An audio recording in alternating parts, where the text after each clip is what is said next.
കണ്ണൂർ ജില്ലാ സെക്രട്ടറിയായി CPM-ന്റെ ജില്ലാ സെക്രട്ടറിയായി KK രാഗേഷിനെ തന്നെ തെരഞ്ഞെടുത്തിരിക്കുന്നു എന്നുള്ളതാണ്. നേരത്തെ മുഖ്യമന്ത്രി അടക്കം പങ്കെടുത്തിരുന്നു യോഗത്തിൽ. അതിനുശേഷം മുഖ്യമന്ത്രി മടങ്ങുകയും ചെയ്തിരുന്നു. അതുകൊണ്ട് തന്നെ മുഖ്യമന്ത്രി പങ്കെടുത്ത യോഗത്തിലായിരിക്കും ഇതിൽ അന്തിമ തീരുമാനമെന്ന് നമ്മൾ ഉറപ്പിച്ചിരുന്നു. അവിടെ ഇതാ KK രാഗേഷ് തന്നെ CPM-ന്റെ ജില്ലാ സെക്രട്ടറി ആയിരിക്കുന്നു. സുമേഷ് മൊറാടിയാണ് ചേരുന്നത്.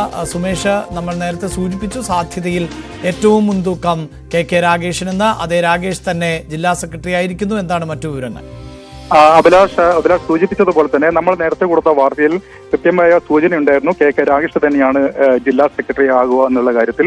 അതിലൊരു സ്ഥിരീകരണം ഇപ്പോൾ വന്നിരിക്കുന്നു. KK രാഗേഷ് തന്നെ CPM-ന്റെ കണ്ണൂർ ജില്ലാ സെക്രട്ടറി എന്ന നിലയിൽ വന്നിരിക്കുന്നു. പാർട്ടിയെ നയിക്കുന്നതിന് വേണ്ടി പാർട്ടിയുടെ മുൻപന്തിയിൽ നിന്ന് അമരക്കാരനായി KK രാഗേഷ് ഇനി മുതൽ കണ്ണൂരിന്റെ ജില്ലാ സെക്രട്ടറിയായി പ്രവർത്തനം തുടങ്ങും. അതായത് M പ്രകാശം മാസ്റ്ററുടെ അധ്യക്ഷതയിൽ നടന്ന യോഗത്തിലാണ്, ജില്ലാ കമ്മിറ്റി യോഗത്തിലാണ് KK രാഗേഷിനെ ജില്ലാ സെക്രട്ടറിയായി തെരഞ്ഞെടുത്തത്. 12 അംഗ ജില്ലാ സെക്രട്ടേറിയറ്റ് അംഗങ്ങളെയും തെരഞ്ഞെടുത്തു കഴിഞ്ഞു. നമ്മൾ നേരത്തെ സൂചിപ്പിച്ചതുപോലെ തന്നെ മുഖ്യമന്ത്രി പങ്കെടുത്തുകൊണ്ടുള്ള ജില്ലയിലെ സംസ്ഥാന കമ്മിറ്റി അംഗങ്ങൾ പങ്കെടുത്ത യോഗത്തിലായിരുന്നു KK രാഗേഷിന്റെ പേര് ഉയർന്നു വന്നത്. അത് KK രാഗേഷ് ചില അസൗകര്യങ്ങൾ പ്രകടിപ്പിച്ചുവെങ്കിലും മുഖ്യമന്ത്രിയുടെ നിർബന്ധത്തിന് വഴങ്ങി KK രാഗേഷ് ഇപ്പോൾ ജില്ലാ സെക്രട്ടറിയായി തെരഞ്ഞെടുക്കപ്പെട്ടിരിക്കുകയാണ്. ഏതായാലും ജില്ലയിലെ മുതിർന്ന ഒരു നേതാവാണ് KK രാഗേഷ്.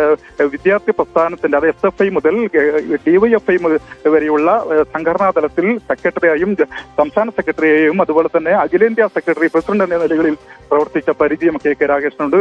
അത്തരം ഒരാൾ പാർട്ടിയുടെ ജില്ലാ സെക്രട്ടറി സ്ഥാനത്തേക്ക് വരുന്നത് ഏതായാലും പാർട്ടിക്ക് നല്ല രീതിയിൽ ഗുണം ചെയ്യുമെന്നാണ് ഇപ്പോൾ പാർട്ടി വിലയിരുത്തിയിരിക്കുന്നത്. അതുകൊണ്ട് തന്നെ KK രാഗേഷ് ഇപ്പോൾ പാർട്ടിയുടെ ജില്ലാ സെക്രട്ടറിയായി ഇപ്പോൾ എത്തിയിരിക്കുകയാണ്. തീർച്ചയായും സുമേഷ്, നമ്മൾ നേരത്തെ തന്നെ സൂചിപ്പിച്ചു കഴിഞ്ഞു, കണ്ണൂർ എന്നത് എപ്പോഴും പാർട്ടിയെ സംബന്ധിച്ചിടത്തോളം വളരെ പ്രധാനപ്പെട്ട ജില്ലയാണ്. അവിടെ പലപ്പോഴും തെരഞ്ഞെടുപ്പ് രാഷ്ട്രീയത്തിലേക്കൊക്കെ വരുമ്പോൾ കോൺഗ്രസും ഒപ്പത്തിനൊപ്പം നിൽക്കുമെങ്കിലും കണ്ണൂരാണ് CPM-മായി ഏറ്റവും ചേർത്ത് വെക്കുന്ന ജില്ല. അവിടെയാണ് KK രാഗേഷിനെ പോലെ ഒരാൾക്ക് ചുമതല ലഭിക്കുന്നത്. മുതിർന്ന നേതാവ് എന്ന് പറയുമ്പോൾ മറ്റു പലരുമായി താരതമ്യം ചെയ്യുമ്പോൾ പ്രായക്കുറവുണ്ട് താനും. എന്നാൽ വലിയ അനുഭവ സമ്പത്ത്, രാജ്യസഭ MP ഒക്കെയായി പ്രവർത്തിച്ച അനുഭവ സമ്പത്ത് അടക്കമുണ്ട്.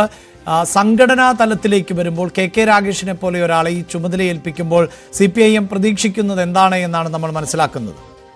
അഭിലാഷ്, ജില്ലയിൽ തന്നെ ഏറ്റവും കൂടുതൽ പാർട്ടി അംഗങ്ങളുള്ള, അതായത് പാർട്ടിക്ക് ഏറ്റവും കൂടുതൽ അടിത്തട്ടിൽ പോലും ഏറ്റവും കൂടുതൽ അംഗങ്ങളുള്ള ജില്ലയാണ് കണ്ണൂർ. ആ ജില്ലയിൽ KK രാഗേഷിനെ പോലെയുള്ള ഒരാൾ ജില്ലാ സെക്രട്ടറി ആകുന്നു. നമുക്കറിയാം, ഈ പ്രായം കൊണ്ട് യുവാവ് എന്ന നിലയിൽ തന്നെ KK രാഗേഷിനെ തിളങ്ങാൻ സാധിക്കും. നമുക്കറിയാം, ഈ പാർട്ടിയെ സംബന്ധിച്ചിടത്തോളം അടിത്തട്ടിൽ ഇറങ്ങി പ്രവർത്തിക്കുക എന്നുള്ളത് തന്നെയാണ് പാർട്ടിയുടെ പ്രധാനപ്പെട്ട ചുമതല. അത്തരം ചുമതലകളിൽ KK രാഗേഷിനെ ഏറ്റവും കൂടുതൽ തിളങ്ങാൻ സാധിക്കുമെന്ന് തന്നെയാണ് ഇപ്പോൾ പാർട്ടി വിലയിരുത്തിയിട്ടുള്ളത്.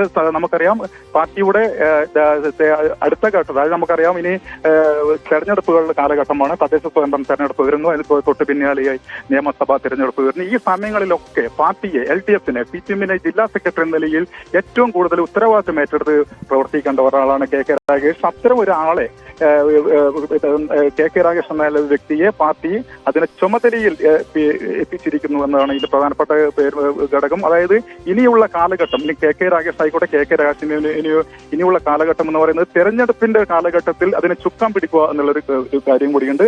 അതുകൊണ്ട് തന്നെ KK രാഗേഷ് കൂടുതൽ, അതായത് പ്രതീക്ഷ അർപ്പിക്കുന്നുണ്ട് പാർട്ടി. ആ പാർട്ടിയാണ് ഇപ്പോൾ KK രാഗേഷിനെ ജില്ലാ സെക്രട്ടറിയായി ഇപ്പോൾ തെരഞ്ഞെടുത്തിരിക്കുന്നത്. പൊളിറ്റിക്കൽ ഡെസ്കിൽ നിന്ന് കിരൺ ബാബു കൂടി ചേരുന്നുണ്ട്. കിരൺ, നിരവധി പേരുകൾ പരിഗണിക്കപ്പെട്ടിരുന്നുവെങ്കിലും രാഗേഷിന് തന്നെയായിരുന്നു മുൻതൂക്കം. അതിൽ ഘടകങ്ങൾ പലതാണല്ലോ. കണ്ണൂർ പോലെയുള്ള ഒരു ജില്ലയിൽ മുഖ്യമന്ത്രിയോട് ഏറ്റവും ചേർന്ന് നിൽക്കുന്ന ആൾക്ക് തന്നെയാണ് സാധ്യതയെന്ന് പൊതുവെ വിലയിരുത്തപ്പെടുന്ന പശ്ചാത്തലം. ഒപ്പം സുമേഷ് സൂചിപ്പിച്ചതുപോലെ വരാനിരിക്കുന്ന തെരഞ്ഞെടുപ്പുകളിൽ അടക്കം സംഘടനയെ കൃത്യമായി പ്രവർത്തിപ്പിക്കുക എന്നതും വലിയ ഉത്തരവാദിത്തമാണല്ലോ KK രാഗേഷിനെ സംബന്ധിച്ചിടത്തോളം.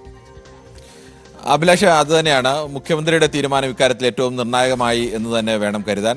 മുഖ്യമന്ത്രിയെ സംബന്ധിച്ച് കണ്ണൂരിൽ നിന്നുള്ള നേതാക്കളിൽ ഏറ്റവും വിശ്വസ്തനായ ഒരാൾ കൂടിയാണ് KK രാഗേഷ്. മുഖ്യമന്ത്രിയുടെ പ്രൈവറ്റ് സെക്രട്ടറി എന്ന നിലയ്ക്ക് അടക്കം പ്രവർത്തിച്ചു വരികയായിരുന്നു. ആ തരത്തിലേക്കുള്ള അടുപ്പം കൂടിയുണ്ട്. നേരത്തെ SFI കാലഘട്ടത്തിൽ മുതൽ SFIയുടെ അഖിലേന്ത്യാ ജനറൽ സെക്രട്ടറിയായി പ്രവർത്തിച്ച ആളാണ് KK രാഗേഷ്. ആ ഘട്ടത്തിൽ തന്നെ പാർട്ടിയുടെ ഏറ്റവും നിർണായകമായ ഉത്തരവാദിത്തങ്ങളെല്ലാം ഏറ്റെടുത്തിട്ടുള്ള പ്രധാനപ്പെട്ട ഒരു നേതാവാണ്. ഒരിക്കൽ ലോക്സഭയിലേക്ക് മത്സരിച്ചു, പിന്നീട് അദ്ദേഹം രാജ്യസഭാംഗമായി. അതിനുശേഷം മുഖ്യമന്ത്രിയുടെ പ്രൈവറ്റ് സെക്രട്ടറിയായി പ്രവർത്തിച്ചു വരികയായിരുന്നു. കണ്ണൂരിനെ സംബന്ധിച്ചിടത്തോളം കണ്ണൂർ പാർട്ടിക്ക് ഉള്ളിൽ തന്നെ പൊതുവെ സ്വീകാര്യനായ അല്ലെങ്കിൽ ആ തരത്തിൽ സ്വീകാര്യനായ ഒരു നേതാവ് കൂടിയാണ് കെ രാഗേഷ്. മറ്റ് പ്രധാനപ്പെട്ട പേരുകൾ ടി വി രാജേഷിൻ്റെയും പ്രകാശൻ മാസ്റ്ററുടെയും ഒക്കെ പേരുകളായിരുന്നു. ടി വി രാജേഷ് ഇടയ്ക്ക് ജില്ലാ സെക്രട്ടറിയുടെ ചുമതല വഹിച്ചിട്ടുള്ള ഒരു പ്രധാനപ്പെട്ട നേതാവ് കൂടിയാണ്. എന്നാൽ അവസാനം തീരുമാനം വന്നത് കെ രാഗേഷിൻ്റെ പേരിലാണ്. ഇനിയിപ്പോൾ മുഖ്യമന്ത്രിയുടെ പ്രൈവറ്റ് സെക്രട്ടറി സ്ഥാനത്തേക്ക് മറ്റൊരാൾ കൂടി വരുന്നു എന്നുള്ള ഒരു പ്രത്യേകത കൂടിയുണ്ട്. ദീർഘകാലം ഈ പോസ്റ്റിൽ വഹിച്ചിരുന്ന പ്രധാനപ്പെട്ട ഭരണപരമായ കാര്യങ്ങൾ പ്രധാനപ്പെട്ട ചുമതലയുണ്ടായിരുന്ന ഒരു നേതാവിനെ വീണ്ടും ജില്ലാ സെക്രട്ടറി സ്ഥാനത്തേക്ക് പോകുന്നു എന്നൊരു പ്രത്യേകത കൂടിയുണ്ട്. നേരത്തെയും ആ തരത്തിലേക്കുള്ള മാറ്റം എം വി ജയരാജൻ മുഖ്യമന്ത്രിയുടെ പ്രൈവറ്റ് സെക്രട്ടറി ആയിരുന്നു. ആ സ്ഥാനത്ത് നിന്ന് അദ്ദേഹം സംഘടനയിലേക്ക് മടങ്ങിപ്പോകുന്ന അവസ്ഥയുണ്ട്. ഇപ്പോൾ അതുപോലെ തന്നെ മുഖ്യമന്ത്രിയുടെ ഓഫീസിൽ നിന്ന് പ്രധാനപ്പെട്ട ഒരു നേതാവ്, സംസ്ഥാന തലത്തിൽ നിൽക്കുന്ന പ്രധാനപ്പെട്ട ഒരു നേതാവ് കണ്ണൂർ പാർട്ടിയുടെ തലപ്പത്തേക്ക് മടങ്ങിപ്പോകുന്നു എന്നുള്ള പ്രത്യേകത കൂടിയുണ്ട്. തൊട്ട് പിന്നാലെ പഞ്ചായത്ത് തെരഞ്ഞെടുപ്പ് നടക്കാൻ പോവുകയാണ്. അതിനു പിന്നാലെ വീണ്ടും ഒരു നിയമസഭാ തെരഞ്ഞെടുപ്പ് കൂടി വരാൻ പോവുകയാണ്. ഈ നിയമസഭാ തെരഞ്ഞെടുപ്പിൽ തുടർച്ചയായി ഒരു തവണ കൂടി ഭരണം പ്രതീക്ഷിച്ചാണ് CPM മത്സരിക്കുന്നത്.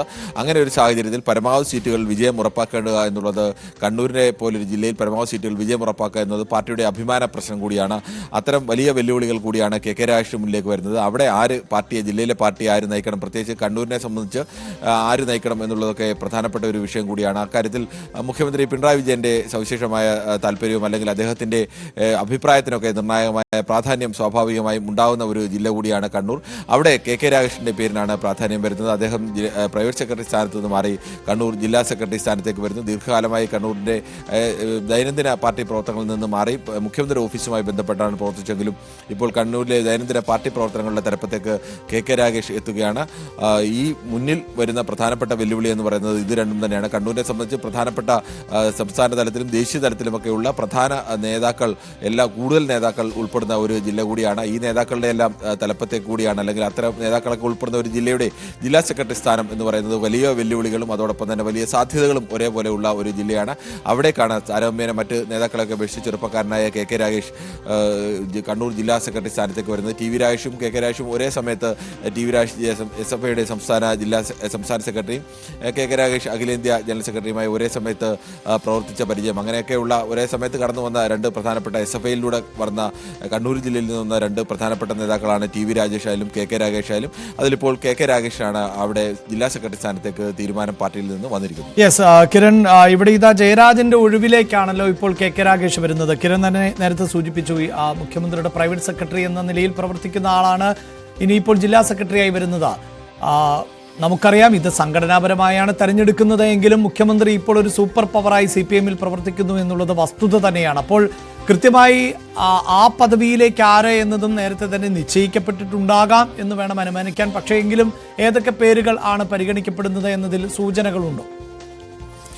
അഭിലാഷ്, നമ്മളിപ്പോൾ ഇപ്പോൾ ലഭ്യമായ സൂചനകൾ വെച്ച് പറയുന്നതിൽ കാര്യമുണ്ട് എന്ന് തോന്നുന്നില്ല. ഇക്കാര്യത്തിൽ ഇപ്പോൾ മുഖ്യമന്ത്രിയുടെ പ്രൈവറ്റ് സെക്രട്ടറി സ്ഥാനത്ത് നിന്ന് ഒരു പ്രധാനപ്പെട്ട നേതാവിനെ മാറ്റുമ്പോൾ സ്വാഭാവികമായും പാർട്ടി ആദ്യം ആലോചിക്കുക ആ സ്ഥാനത്തേക്ക് ആര് വരണം. പ്രത്യേകിച്ച് ഭരണത്തിന്റെ ഏറ്റവും അവസാനത്തെ വർഷമാണ്.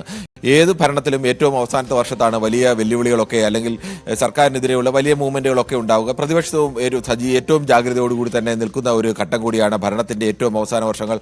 അത് ഏത് സർക്കാരിന്റെ കാലമായാലും, അത് LDF ആയാലും UDF ആയാലും ഒക്കെ ഈ അവസാന ഒരു വർഷം കടന്നുകൂടുക, അല്ലെങ്കിൽ ഈ അവസാനത്തെ ഒരു വർഷത്ത് സർക്കാരിന് കാര്യമായ ചീത്തപ്പേരില്ലാതെ മുന്നോട്ട് പോകുക, അല്ലെങ്കിൽ സർക്കാരിന്റെ പ്രതിച്ഛായ വർദ്ധിപ്പിക്കുക.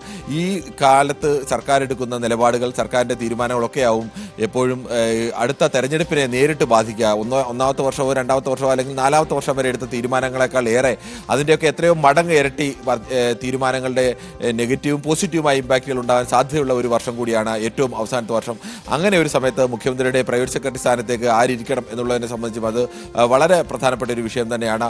അതുകൊണ്ട് സ്വാഭാവികമായും മുഖ്യമന്ത്രിയുടെ പ്രൈവറ്റ് സെക്രട്ടറി സ്ഥാനത്തേക്ക് ആര് വരണമെന്നതിൽ മുഖ്യമന്ത്രിയുടെ വ്യക്തിപരമായ തീരുമാനം കൂടി അതിൽ പ്രധാനമാണ്. അത് ആര് മുഖ്യമന്ത്രി ആയിരിക്കുമ്പോഴും പാർട്ടിയുടെ തീരുമാനം എന്നൊക്കെ പറയുമ്പോഴും പാർട്ടിക്കപ്പുറത്തേക്ക് മുഖ്യമന്ത്രിക്ക് കൂടി ആ തരത്തിൽ ഇടപെടാൻ കഴിയുന്ന ഒരു തീരുമാനം. അങ്ങനെ ഒരു മുഖ്യമന്ത്രിയുടെ പ്രൈവറ്റ് സെക്രട്ടറിയായി കെ രാഗേഷാണ് കണ്ണൂർ ജില്ലാ സെക്രട്ടറിയായി വരുന്നത്.